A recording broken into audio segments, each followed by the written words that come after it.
Graça e paz, querida família, o povo eterno em Cristo Jesus, amém? Nós somos aqueles que em Jesus nunca vamos morrer, mas temos um desafio: conviver com aqueles que infelizmente nunca vão viver. Porque quem tem Jesus não morre, quem tem Jesus passa da vida terrena para a eterna. E o nosso desafio como cristãos, como aqueles que entenderam isso, é repartir este tão grande amor, para que todos possam de fato viver eternamente com Jesus.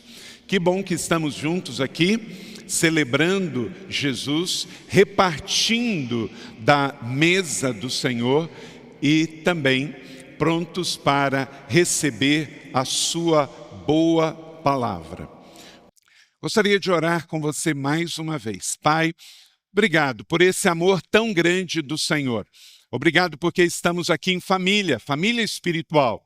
Obrigado porque o louvor subiu aos céus, porque a unção da Tua presença desceu.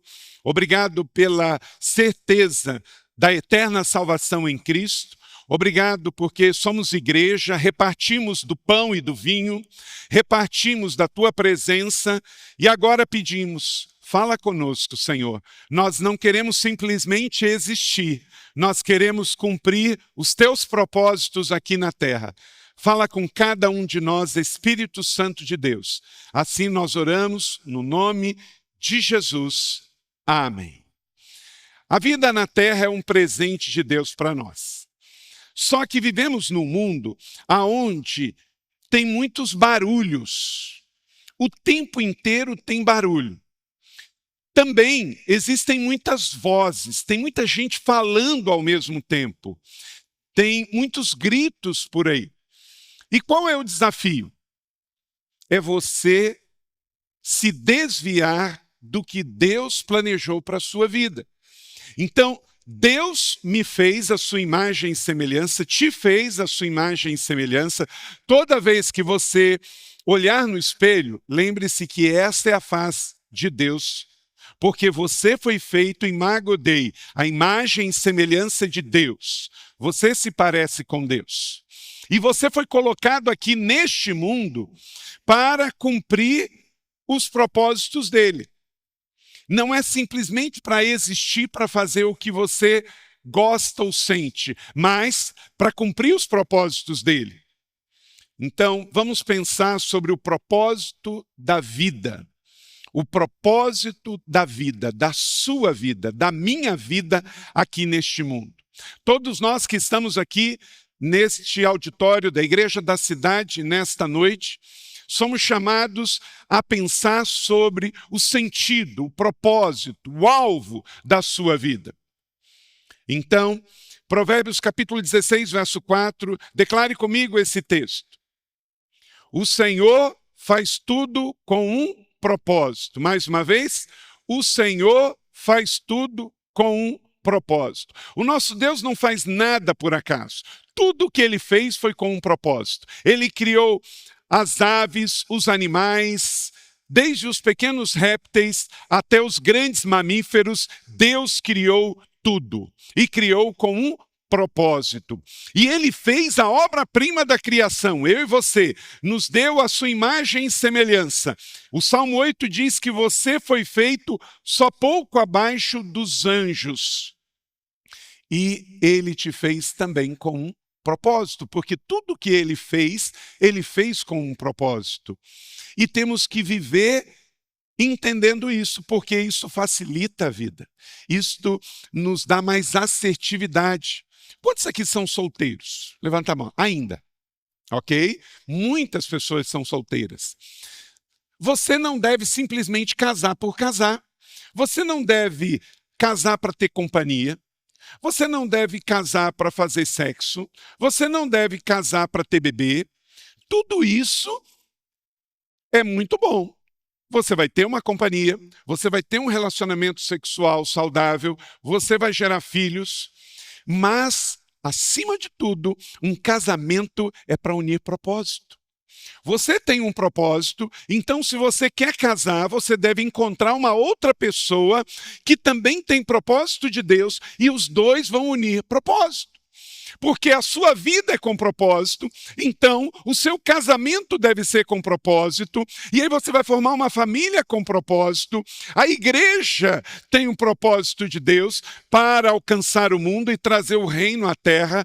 Então veja bem, se Deus fez os animais, todo ser vivo, o ser humano com um propósito, você não pode dar nenhum passo na sua vida para viver fora do propósito de Deus. Você deve caminhar para ter propósito. Então, se você está solteiro, lembre-se, a essência para se unir em casamento é para unir propósito, encontrar a pessoa de Deus para se unir a ela e juntos cumprirem o propósito de Deus. Senão fica um casamento fora de propósito.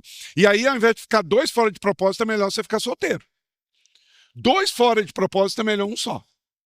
Então, fique ciente disso. A sua vida para o casamento precisa ser para unir propósito. E aí os dois juntos vão cumprir os propósitos de Deus para a sua vida. Quem casa para ter sexo, logo tem problemas. Quem casa para ser feliz, tem problemas. Quem casa só para ter filho, tem problemas. Porque isso só não sustenta o casamento. O que sustenta um casamento é a convicção da vontade de Deus e a união de propósito. Então você que está solteiro, lembre-se disso. E você que já está casado, junto com o seu cônjuge, vocês trabalham para buscar discernir a vontade de Deus e juntos cumprir os propósitos de Deus. Eu e Leila nos casamos em 92. Nós estamos casados já há 29 anos, vamos celebrar 30 anos, e ela entendeu isso e eu também, que temos um casamento com propósito e, portanto, vivemos uma vida com propósito. E assim temos educado os nossos filhos biológicos, nossos filhos espirituais. E há 24 anos estou pastor aqui com vocês. E temos visto esta igreja crescer e desenvolver pessoas e ajudar a cada um entender que estamos aqui para cumprir o propósito de Deus. Olha para cá, só o propósito de Deus traz realização na sua vida. Não é dinheiro que traz realização para a sua vida. Não é fama que traz realização de Deus para a sua vida. Só estar no centro da vontade de Deus traz a completa realização e o senso de propósito. Se tudo Deus fez com propósito, não abra mão de entender o propósito de Deus para a sua vida. Rick Warren, no seu livro Uma Vida com Propósito, ele diz: o pior da vida não é a morte, é sim uma vida sem propósito. Porque aí a pessoa só existe. E, inclusive, ela vive querendo satisfazer e encontrar propósito no lugar errado. Porque você só vai encontrar propósito em quem fez o propósito da vida. Do contrário, você vai viver procurando e vai viver frustrado. Romanos capítulo 11, verso 36 diz: pois dele, por ele, para ele são todas as coisas. A ele seja a glória para sempre. Então, tudo é para Deus. Deixa eu te dizer uma coisa, quando alguém falar assim: rapaz, mas tudo na sua vida é Deus? Mas você gosta de ir para a igreja? Você gosta de ler a Bíblia? Você gosta de cantar? Até em camiseta você gosta de usar, colocando alguma coisa de Deus? Diga assim: bingo! Como é que você imaginou? Você está certíssimo. Tudo na minha vida é Deus. Meu irmão, minha irmã, querido amigo que está aqui hoje, Romanos 11:36 é a divisa da minha vida e da sua vida. Todo mundo que tem propósito entende que é dele, por ele, para ele, todas as coisas. A sua vida, o seu namoro, o seu relacionamento, o seu casamento, a sua empresa, os seus negócios, é para Deus.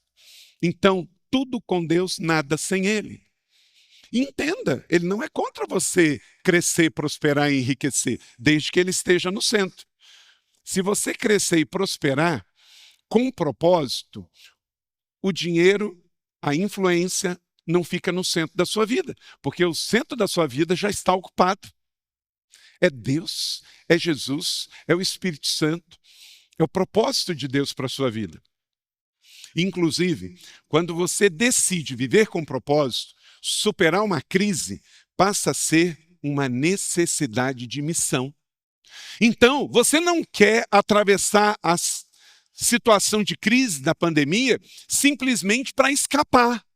Não, mas é para realizar os propósitos de Deus. É você dizer assim: não, eu tenho muita coisa para fazer para Deus aqui neste mundo.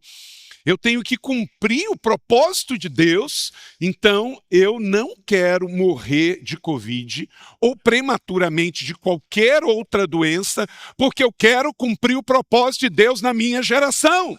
Eu quero ser um Davi da minha geração. Eu não quero simplesmente morrer, eu quero contribuir com o reino de Deus. Eu quero ganhar pessoas para Jesus, eu quero edificar pessoas, eu quero fazer diferença no meu trabalho, eu quero fazer diferença na minha carreira, eu quero fazer diferença no reino de Deus, eu quero que o mundo seja melhor porque eu estou aqui, eu quero ganhar mais uma pessoa para Jesus.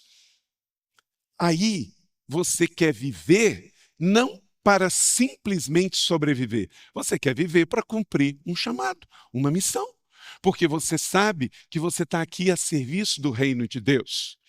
Quando você entende, então, que você foi chamado por Deus para viver com propósito e não apenas para existir, a sua vida ganha uma causa, um sentido que vai além de você mesmo. Thomas Carlyle, escritor e professor escocês, ele diz: um homem sem propósito é como um navio sem leme. Como é que ele fica? À deriva. Fica de um lado para outro. Se o vento bate para o norte, ele vai para o norte. Se o vento bate para o sul, ele vai para o sul. Ele não tem um destino, ele não tem um alvo. Está lá, sem leme. Não é a sua vida. O planeta Terra tem 7 bilhões de pessoas. 7 bilhões de pessoas. Segundo as estatísticas, cerca de 2 bilhões são cristãos. Então, supomos que apenas 2 bilhões entenderam o sentido da vida. E sabemos que muitos cristãos são nominais e não entenderam ainda o sentido da vida. Mas nesses 2 bilhões você se encontra. Então você sabe de onde veio, o que está fazendo aqui e para onde você vai. Você não está perdido, você não está à deriva. Você tem destino. Você sabe o que você está fazendo nesse mundo. Rick Warren também diz que autoestima e patrimônio não são sinônimos. Nós estamos vivendo um tempo de celebridades que às vezes arrumam muito o cabelo, o rosto, mas o coração está muito ruim. Então, é a era da estética e do design, mas de pouco conteúdo, de pouco interior, de pouca grandeza. E, de novo, Deus não tem nenhum problema com a sua estética. Deus não tem nenhum problema que você gosta de cuidar de cabelo, que você deixa ele crescer, que você corta curto, que você pinta, que você gosta de fazer uma trança ou não. Ok, ele ama a diversidade. Quem gosta de tudo igual é o diabo. O diabo quer tudo igual para ele. Deus ama você como você é, e Ele fez você diferente porque Ele ama a diversidade. Ele fez tanto tipo de peixe, tanto tipo de animais, todos nós temos a imagem e semelhança dEle, mas somos diferentes uns dos outros, porque Deus ama a diversidade. Então, Deus não tem problema você gostar de pintar o seu cabelo, de você gostar de pentear o seu cabelo diferente, de usar uma roupa diferente. Deus só não quer que você peque, e você perca o propósito dele para a sua vida. Que você se distraia com vozes que não te conduza à vida eterna. Que se distraia com barulhos que te tire do caminho, do roteiro, do centro da sua vida. 7 chaves para você entender o sentido de ter uma vida com propósito, do propósito de Deus para a sua vida. Primeiro, tudo começa em Deus. Em Colossenses 1,16, porque nele foram criadas todas as coisas. Tudo que nós vemos é criação de Deus, sejam visíveis ou invisíveis, até no mundo espiritual, tudo Deus fez. Tronos e soberanias, poderes e autoridades, todas as coisas foram criadas por ele e para ele. Então, Deus é o começo, é o meio e o fim. É o alfa e o ômega, como diz no Novo Testamento. Bertrand Russell, filósofo ateu, diz: a menos que se admita a existência de Deus, a questão que se refere ao propósito da vida não tem sentido. Já percebeu isso? Olha o mundo. Tira a existência de Deus, nada faz sentido.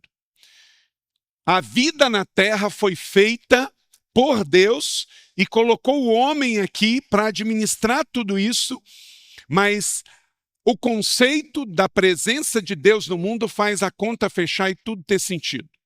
Tira a existência de Deus e tudo perde absolutamente todo sentido. A existência de Deus explica todas as outras coisas. Por que que o mundo é como é? Porque o nosso grande e eterno Criador, o grande artista, fez todas as coisas.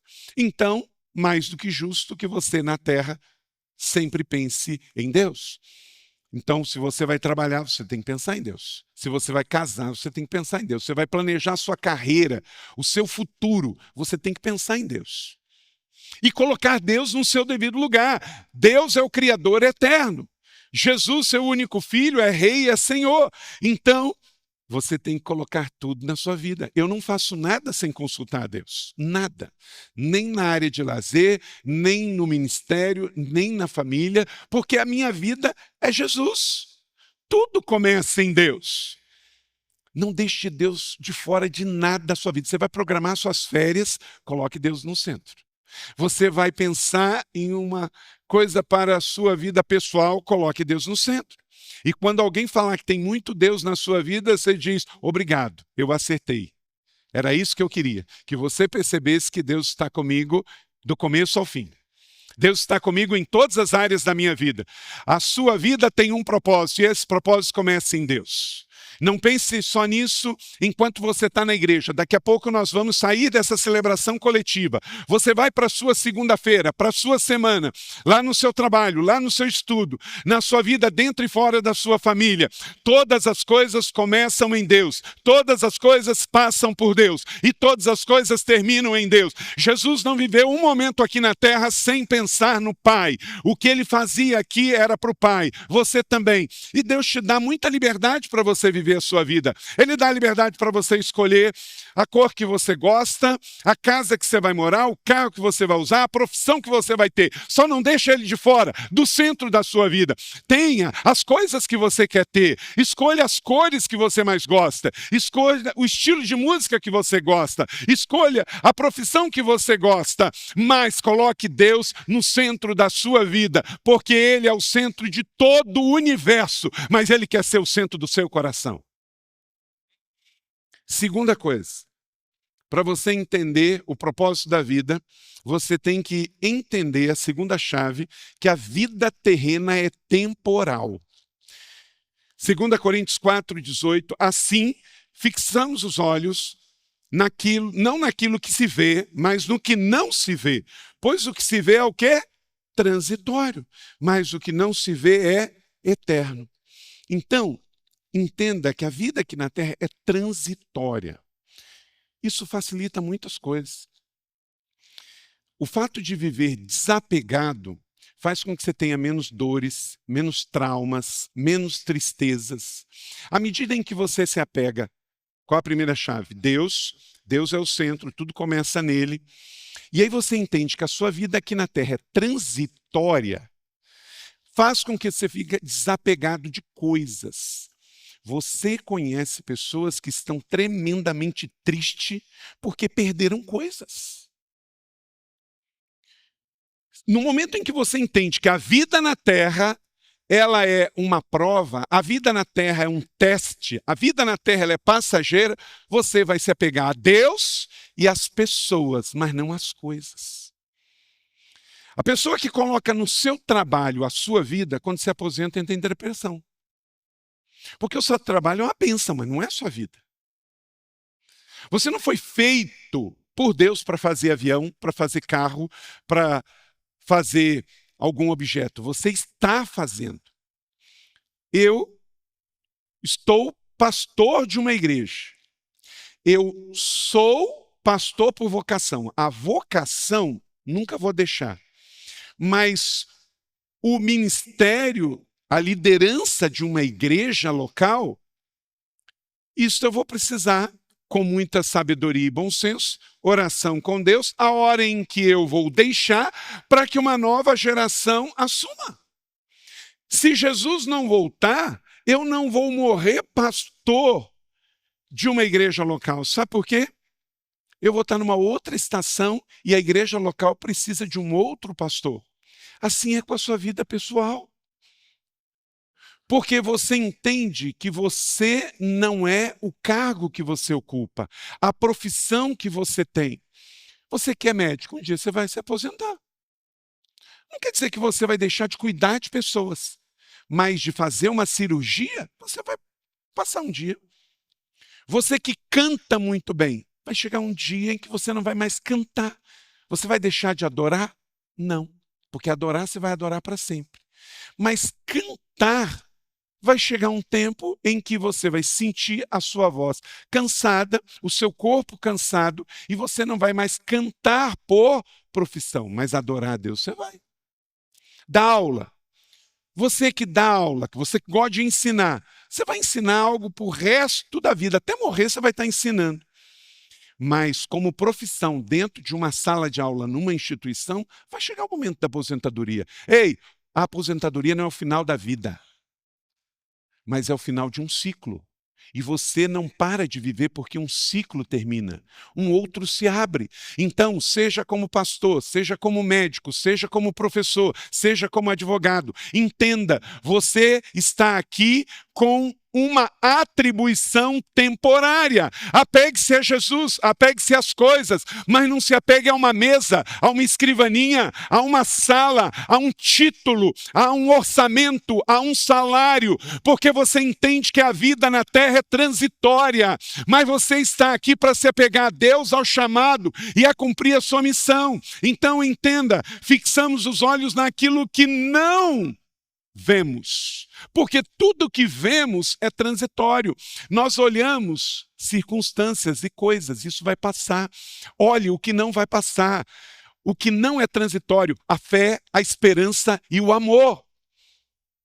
Tem gente que confunde. A pessoa que não entendeu o sentido da vida, ela pensa que a sua profissão é o sentido da vida. Querido, ame a sua profissão. Deus precisa de todas as profissões aqui. Nós temos, nesta noite, inúmeras profissões que amanhã, na segunda-feira, vai transformar São José dos Campos dentro e fora da fábrica, dentro e fora do comércio, dentro e fora das escolas, dentro e fora das instituições. Mas entenda, isto é um meio e não um fim em si mesmo. Então dê o seu melhor. Queira ser o funcionário padrão da sua empresa. Queira ganhar todos os prêmios que a sua organização entrega. Queira ganhar todos os prêmios e quando você ganhar, você diz glória a Deus. Porque Deus te deu aquele prêmio, Deus te deu aquela promoção, Deus te deu aquele destaque, você está brilhando para Ele. Mas não confunda, é transitório. Todos os troféus que a gente ganha, a gente pode guardar, mas um dia alguém vai jogar eles fora. Um dia alguém vai abrir as gavetas e jogar tudo fora. Por quê? Aquilo fez sentido para mim, não é para os outros. Ninguém aqui está guardando nada que seu tataravô ganhou de reconhecimento. Porque tem significado temporal, passageiro. O essencial, disse Exupéry, escritor francês, é invisível aos olhos. Agora me responda, por que a gente tem uma tendência de se apegar ao que se vê e desprezar o que não vê? Porque o diabo quer iludir a gente. Ele quer que a gente caia na sedução que coisas é mais importante. Só que Deus está dizendo que o mais importante é o que não se vê. A fé é o firme fundamento das coisas que não se veem, mas que esperamos e temos certeza para realizar. Então, o essencial é invisível aos olhos. Você não vê a fé, você não vê a esperança, você não vê o amor. E sem essas três, nada faz sentido. Você precisa de fé para viver, você precisa de amor para repartir e você precisa de esperança para conduzir seu futuro. Terceira chave. O que dirige a sua vida? Ter a convicção do que te dirige, o que enche o seu tanque, o que abastece a sua alma. Olha que palavra do profeta Isaías, 26:3. Tu, Senhor, guardarás em perfeita paz aquele cujo propósito está firme, porque em ti confia. Deus está dizendo que Ele é responsável por aquilo que Ele oferece. A fé nele gera o sustento dele. Então, Entenda isso, que Deus vai sustentar aquilo que Ele manda você confiar. Rick Warren também diz, eu não conheço as chaves do sucesso, mas a do fracasso é tentar agradar todas as pessoas. Todas as pessoas, ele está certíssimo, isso é sabedoria de vida. Qualquer pai que quer fazer o melhor para o seu filho biológico, não diz sim para ele sempre. Porque ele sabe que tem horas que o sim não é o melhor. Eu seria um péssimo pastor de vocês se eu dissesse sim para tudo que todo mundo quer fazer. Eu não posso. Eu posso ouvir todo mundo, eu posso orar com todo mundo, eu posso dar atenção para todo mundo, mas para ser efetivo, eficaz e eficiente, eu tenho que ouvir Deus e ouvir a execução do plano dele para a minha vida e para a vida da igreja. O que dirige a sua vida? O que é o seu fio condutor? Tudo na vida precisa de uma carga de energia. Pode ser o gás, pode ser energia elétrica, pode ser o combustível fóssil. Tudo precisa de uma energia. O que te energiza? E o que tira energia da sua vida? Você precisa saber. Para você abastecer as suas fontes, renovar suas energias e você fugir daquilo que drena as suas energias. Aquilo que te tira energia. Que drena o seu vigor, a sua alegria. Quarta chave, entenda que você não é um acidente. Você não está aqui por acaso. Lembra que eu disse que Deus faz tudo com propósito? Salmo 138:8, leia comigo, todos juntos. O Senhor cumprirá o seu propósito para comigo. Bota a mão no seu coração e diga isso que o salmista disse. O meu Deus cumprirá o seu propósito para comigo. Aleluia! Creia nisso. Deus é fiel. E antes de ser fiel a você, Ele é fiel a Ele mesmo. Ele é fiel à sua palavra. O Senhor cumprirá o seu propósito para com você. Deixa eu te dizer uma coisa, olha para cá. Você, meu irmão e minha irmã, querido convidado, você que está aqui, você pode ter nascido fruto de uma gravidez não planejada. Podem ter pessoas aqui que nasceram fruto de um estupro. E graças a Deus, por mais difícil que seja, a sua mãe escolheu não abortar você. Porque você está aqui por um ato de amor. Pode ter faltado amor na concepção da sua existência. Mas não faltou amor para que você viesse ao mundo. Então, você pode ter sido fruto de um relacionamento abusivo, de um estupro, de um relacionamento fora do casamento, de um relacionamento, talvez você não sabe nem quem é o seu pai, mas quero te dizer uma coisa. A sua gravidez, a gravidez da sua mãe pode ter sido um acidente, mas você não é um acidente. O seu nascimento foi planejado por Deus. Antes da fundação do mundo, Deus amou você. E quando você estava no ventre da sua mãe, dentro ou fora do casamento, quando você estava dentro do ventre da sua mãe, planejado ou não a sua gravidez, Deus amava você. E quando você veio a esse mundo, os céus aplaudiram, porque você foi feito à imagem e semelhança do Criador. Você não se parece com o diabo, você não se parece com o mal, você parece com o Rei dos Reis, Senhor dos Senhores, o Criador de todo o universo. Você é Imago Dei. Não importa as circunstâncias que geraram a sua concepção, o mais importante é a exata realização do seu nascimento. Deus é amor e por isso você nasceu. Então entenda, você não é um acidente. Sabe por quê? Porque Deus não joga dados. Uma hora um nasce e esse é da vontade dele. Outra hora outro nasce e esse não é da vontade de Deus. Não, todos os nascimentos foram da vontade de Deus. Todos, todos. Eu e você. Deus é sempre pela vida, gente. Deixa eu dizer uma coisa para você. Fuja dessa cultura de morte. De qualquer lado de ideologia. Nós vivemos num mundo que o mundo jaz no maligno. E existe o mal, que foi denunciado por Jesus. O diabo vem para quê? Matar, roubar e destruir. Então, de tempo em tempo, surgem ideologias, surgem movimentos para a execução desses planos do inimigo. O Holocausto foi um plano do inimigo, através de Hitler e todos que o apoiavam, de matar judeus, de matar ciganos, de matar pessoas que pensavam diferente do seu regime. Existem ideologias assim, de países que vivem assim, lá na Ásia, como Coreia do Norte, como China, que infelizmente você não tem liberdade e pensa diferente, morre.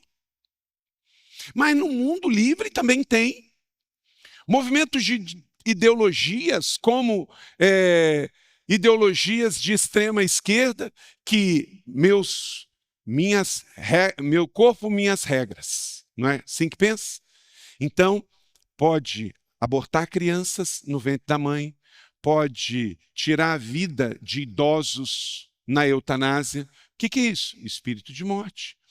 Mas também tem movimentos de extrema-direita que bandido bom é bandido morto. Vem cá, onde está escrito isso na Bíblia? No evangelho que eu leio, o meu Jesus, antes de morrer na cruz do Calvário, perdoou um criminoso que se arrependeu e disse: hoje estarás comigo no paraíso. Por quê? Porque Jesus é pela vida. E nós, cristãos evangélicos, não podemos ser um contrassenso à nossa própria história. Não existe ministério maior no Brasil e no mundo que recupera pessoas dentro da cadeia do que ministério de recuperação de pessoas encarceradas. No Brasil e no mundo. Com oração, com visita, com levar a Bíblia, com entregar folheto, com fazer estudo bíblico. Nós somos a favor da justiça. E se a pessoa cometeu um crime, ela deve ser presa e pode ser condenada até prisão perpétua. Mas não podemos tirar a vida porque não foi a gente que deu. Então, queridos, da mesma maneira que não somos a favor de ideologias de esquerda que querem matar bebê no ventre de mães, que também, por vezes, são adeptas à eutanásia, também não devemos ser de extrema-direita que bandido bom é bandido morto, que bandido tem que morrer, bandido tem que se converter, mudar de vida, para como aconteceu com Jesus lá na cruz do Calvário, eles também venham ter os seus pecados perdoados e a vida eterna. Então você percebe que tem muitas vozes gritando? E são vozes, gente. Isso não é versículo bíblico. Meu corpo, minhas regras, são vozes, são gritos das ruas. Bandido bom, bandido morto, são vozes das ruas. E isso não está nas Escrituras. Isso não está no seu livro.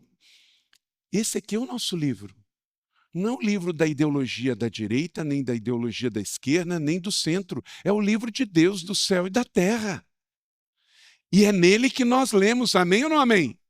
É por ele que nós estamos aqui. Então, entender o propósito da vida nos leva a viver uma vida que eu entendo que eu não sou um acidente, que Deus me fez para quê? Me fez para ser eterno. Quinta chave, você foi criado para ser eterno. E por isso não somos a favor de morte. Porque o Deus da morte é Satanás. O nosso Deus é o Deus da vida. É o Deus que sopra a vida. Eclesiastes 3:11, e ele fez tudo apropriado ao seu tempo, também pôs no coração do homem o anseio pela eternidade. Todo homem nasce com desejo da eternidade, não é isso? Quem já não leu as histórias sobre a fonte da juventude? Lá no Antigo Egito, todo mundo já estudou história aqui, no Antigo Egito, os faraós juntavam todo o ouro e eram sepultados em grandes túmulos, chamados de pirâmides, Porque lá na antiguidade, 2000 anos de Cristo, os faraós acreditavam na reencarnação. Então morriam, colocavam todos o seu ouro nas suas sepulturas e estão até hoje desencavando Tutancâmons da vida com os seus ouros. Por quê? Reencarnação não existe. O que existe é ressurreição. Só que para ressurgir, você tem que ser sepultado com Cristo, para ressurgir com Ele na eternidade. Então, o que era isso lá no Antigo Egito? O anseio pela eternidade. Sem se conversarem, os povos antigos do Egito com os povos aqui das Américas, os incas, os maias, os astecas, eles não faziam também as mesmas pirâmides? Faziam. Eles também não eram sepultados com a sua riqueza? Sim. E onde estão os seus corpos? No mesmo lugar, debaixo da terra com o seu ouro. Mas o que é isso em comum? O que isso nos diz? Que dentro de cada ser humano existe um anseio, uma busca pela espiritualidade, desde os antigos egípcios aos povos ancestrais aqui das Américas. E não é assim nos dias de hoje? Dá uma olhadinha nos livros que mais vende. Esoterismo, espiritualidade, autoajuda. Não é livro de matemática que mais vende. Não é livro de engenharia, Garax, que mais vende. É livro de esoterismo, de autoajuda. São os livros cristãos. Então, na verdade, todo mundo tem um DNA, ele foi feito com um desejo da eternidade. A grande questão é se aqui na Terra eu vou direcionar esse desejo para a eternidade com Deus no bem ou para a eternidade com o mal, com o diabo. Mas todo mundo vai ter um anseio pela eternidade. Porque fomos criados assim. Esta é uma prova da existência de Deus. Cada pessoa que nasceu aqui na Terra, ele é programado para não viver e não querer viver limitadamente aqui, mas querer viver para a eternidade. Gostar da vida é natural à vida. Fomos feitos para isso. Você pode ver que quando alguém está pensando em morte, é a exceção, não é? Pensamos em vida. A gente tem uma doença, imediatamente a gente pede alguém para orar para nós, a gente pede uma referência de um tratamento, de um médico, de uma clínica, não é isso? Porque queremos a vida. E quem te deu isso? Deus, que é vida. Então ame a vida e promova a vida e fuja da morte e não promova nada que venha falar de morte. Porque você faz parte do povo da vida, a vida Zoe. A vida eterna, porque eu e você fomos criados para ser eterno. Abraham Lincoln, estadista norte-americano, presidente dos Estados Unidos, que infelizmente foi assassinado, ele diz: Deus certamente não criou um ser humano como o homem para existir por um dia. O homem foi feito para a imortalidade. Sexta chave, veja a vida do ponto de vista de Deus. Não olhe a vida só pela terra. Olhe como algo maior. Eu tenho duas frases, todos os meus discípulos já ouviram muito isso de mim. Se você já é daqui da igreja há algum tempo, você já ouviu falar isso. Duas regras, regras de ouro. Anote isso no seu coração, na sua mente, guarde isso para a sua vida. Na vida na terra, tudo é para o nosso crescimento e tudo se discerne espiritualmente. Se você guardar essas duas regras, isso vai empoderar você, vai fazer que você não seja um banana e não vai fazer que você tenha medo de todas as coisas e qualquer coisa. Se tudo é para o meu crescimento, eu vou atravessar todas as circunstâncias e vou sair de qualquer circunstância melhor. Porque Deus não é contra mim e eu, com Deus, vou atravessar as lutas da vida. Se tem um deserto, eu vou atravessar. Se tem uma tempestade, eu vou atravessar. Se tem uma pandemia, eu vou atravessar. Se tem uma crise, eu vou atravessar. Porque tudo é para o meu crescimento. Eu não sou vítima, eu sou protagonista de Deus na minha história.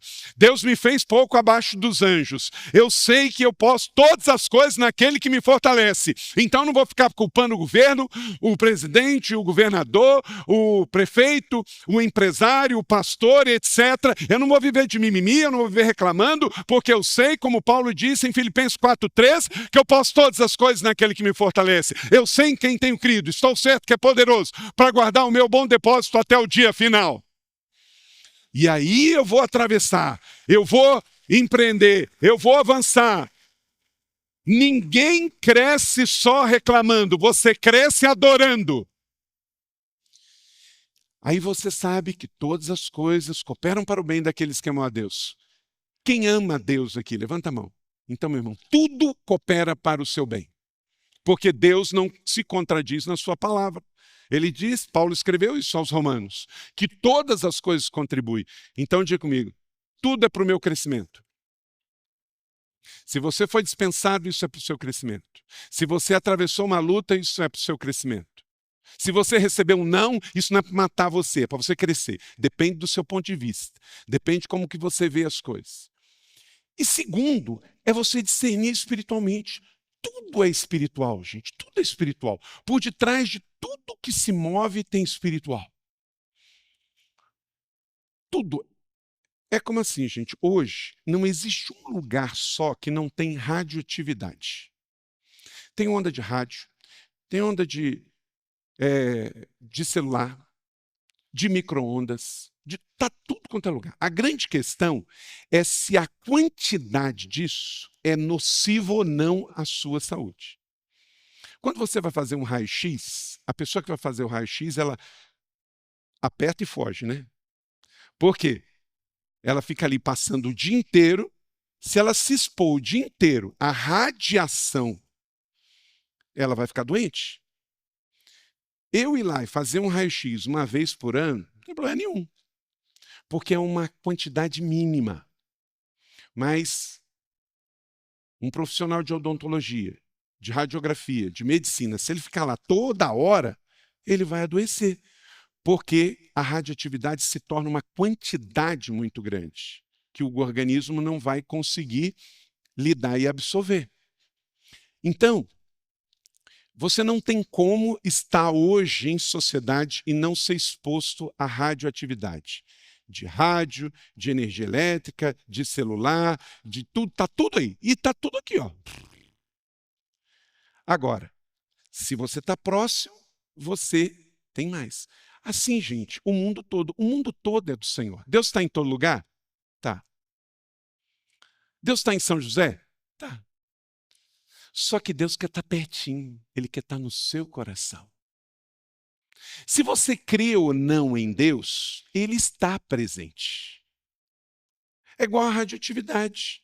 Se você crê ou não, ela está presente. Ela não vai deixar de estar presente porque você acredita nela ou não. Ela está presente. Só que ela vai ser mais forte para quem está exposto a ela o tempo todo. Por isso, nós não podemos ter uma vida cristã de vir na igreja ver Deus. Nós temos que estar com Deus como primeiro ponto desta chave.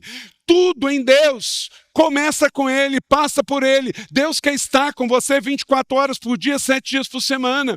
Por isso que Ele diz, entra no teu quarto, fecha a tua porta e o teu Pai já está lá. Não é que você vai entrar no quarto, vai ficar numa determinada posição e vai falar assim, entra em alfa, entra em beta, E aí, de repente, vem e aquele quarto se energiza, de repente abre um clarão e Deus chega. Não, quando você chegar no seu quarto, Deus já está lá. Sabe por quê? Porque onde você chega, o Senhor chegou. Você é casa, Ele está dentro de você. Então, a gente não vem na igreja ter um encontro com Deus. A gente vem na igreja ter um encontro com a família da fé, com os irmãos. E aí, o Senhor disse que estaria no meio desse povo, 2 ou 3 reunidos, orando junto, louvando junto, aplicando fé junto, recebendo a sua palavra juntos. Então, nós saímos daqui ainda mais fortalecidos, mais empoderados, mais fortalecidos na fé, mas não quer dizer que a gente vai embora agora. No passado, a gente fazia umas coisas que assim, a tradição faz isso mesmo, né? A gente ia orar e falava assim, Senhor, entrando na tua presença, lembra, Kevin? Mas peraí, se eu cheguei na igreja e eu falo que eu vou entrar na presença de Deus, Marcos, estão saindo de onde? Jesus. E era engraçado, eu passei a minha tradição de infância e de adolescência ouvindo isso, Senhor entrando na tua presença. Mas eu nunca vi ninguém orando falando assim, Senhor saindo da tua presença. Ora, se eu não sair, para que eu preciso? Entende? A religiosidade faz essas coisas. Querido, você não precisa mais entrar, porque você está em ato contínuo 24 horas por dia, 7 dias por semana, na presença do Senhor. E por isso eu não vou fazer nada que o desagrade, porque se eu fizer, Ele vai estar comigo e vai estar triste, porque Ele não vai me abandonar se eu falar algo errado, se eu fizer algo errado, mas Ele não vai poder se alegrar comigo, e Ele quer celebrar comigo, Ele quer se alegrar comigo, Ele quer amanhã no seu trabalho, quando ninguém estiver olhando, que você com seus atos, palavras e atitudes, você saiba que Deus está ali do seu lado, e o que você falar e o que você fizer, com dinheiro que não é seu, com um tempo que não é seu, que você está fazendo para a glória de Deus, seja comer, beber ou qualquer outra coisa, faça para a glória de Deus, porque a vida com propósito é entender que é por Ele, para Ele, são todas as coisas, amém? Isso faz a vida da gente ter toda a diferença e fazer todo sentido. Isso protege você, isso empodera você. A pessoa que vive fazendo coisa errada, ele vive tenso. Ele vive pela metade. E se alguém descobrir? E se a minha esposa descobrir? E se o meu chefe descobrir? E se o meu pastor descobrir? Você vai ficando menor, menor, menor. Traz para a cruz e vai vir para a luz. Você vai ser um profissional muito mais forte, muito maior, se tudo que você estiver fazendo na sua empresa estiver na luz. O casal que está livre, ele não está gastando energia com coisas que está fora da luz. Então veja a vida do ponto de vista de Deus. Anais Nin, escritora francesa, nós não vemos as coisas como elas são, mas como nós somos. Por isso que a Bíblia diz, se os olhos forem maus, tudo vai ficar mal. Mas se os seus olhos forem bons, o seu coração for bom, a sua mente for boa, você vai virar um agente de coisas boas, de transformação. E sétima e última chave para concluir. Qual é a razão de tudo? A gente termina como a gente começa. Bota essa chave na sua vida. A razão de tudo é fazer a vontade de Deus, pois dele, por ele e para ele são todas as coisas. Glória, pois, a ele. Amém. Conforme o plano daquele que faz todas as coisas segundo o propósito da sua vontade. No final,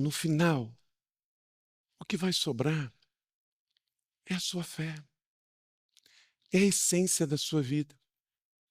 Olha o que Albert Einstein diz. Sabe o que é educação? Educação é aquilo que depois que você esquece o que a escola ensinou, ela permanece. A escola nos ensina muitas coisas que a gente vai esquecer. Mas a escola, ela tem uma missão de educar. E o que a gente aprende, educação na escola, a gente não perde. Os pais têm uma missão de educar. E o que a gente aprende, quem lembra de coisas que recebeu dos seus pais quando você tinha menos de 10 anos? E você vai levar para o túmulo com 100 anos. Por quê? É maior. Assim é a nossa fé. Tem coisas que a gente aprende numa célula que a gente vai esquecer, num sermão que a gente vai esquecer, numa celebração que a gente vai esquecer. Mas a essência daquele processo educacional, nunca mais você vai esquecer. O que estamos recebendo aqui hoje, podemos não lembrar de todos os pontos, nem de todas as palavras, mas você sai daqui entendendo que você não está aqui por acaso, que você está aqui com um propósito, que a sua mente, o seu coração, o seu corpo, a sua alma, o seu espírito, está tudo convergindo em Cristo para que você seja uma pessoa verdadeira nesse mundo e transforme realidades para a glória de Deus. Então vamos viver com propósito? Isso vai facilitar a tua vida. Vai tirar você de muitos rolos que o mundo, a carne e o diabo querem que você se envolva. William Shakespeare, grande teatrólogo inglês, que além de muitas peças, fez coisas belíssimas para o teatro. Sabe o que ele fez também? Ele revisou completo, do Gênesis ao Apocalipse, da primeira tradução da Bíblia para o inglês. A versão do Rei Tiago, de King James. William Shakespeare deu o toque final, a cereja no bolo. Por isso essa tradução da Bíblia, 500 anos depois, ela ainda é tão usada, a versão de King James. Ele diz o seguinte: todas as graças da mente e do coração se escapam quando o propósito não é firme. Você vai sair daqui, vai viver a vida, ser enviado como ovelha no meio de lobos, mas não esqueça o propósito de Deus para a sua vida. Quem tem propósito não aceita menos. Não vai aceitar uma proposta de namoro que não esteja no propósito de Deus. Não vai aceitar uma proposta de emprego que não esteja no propósito de Deus. Não vai aceitar se mudar ou ficar se não for pelo propósito de Deus. O propósito de Deus dirige a sua vida, mas também protege a sua vida, guia a sua vida, te livra de você mesmo, te livra do mundo, te livra do mal. Viva para além de você. Por isso, um provérbio muito antigo diz o seguinte: o que eu gastei eu tive, o que eu guardei eu perdi, mas o que eu ofertei eu tenho. Oferte a sua vida ao Senhor e você nunca vai perdê-la. Entregue a sua vida ao Senhor e você vai sempre tê-la. José de Arimateia deu o seu túmulo para Jesus. 3 dias depois, recebeu de volta. Quando você dá a sua vida para Jesus, você entende o propósito que você está aqui. Você não vai viver para o entretenimento, você não vai viver para o prêmio, você não vai viver só para chegar à frente, você não vai viver só para consumir, você vai viver com um propósito. O propósito para qual Ele te fez, com o dom que você tem, com o talento que você tem, com o recurso que você tem, com a influência que você tem. Onde quer que você esteja, onde você for. Se amanhã você sai daqui para pilotar um avião, para pilotar um trem, para... não sei. Você vai fazer com propósito.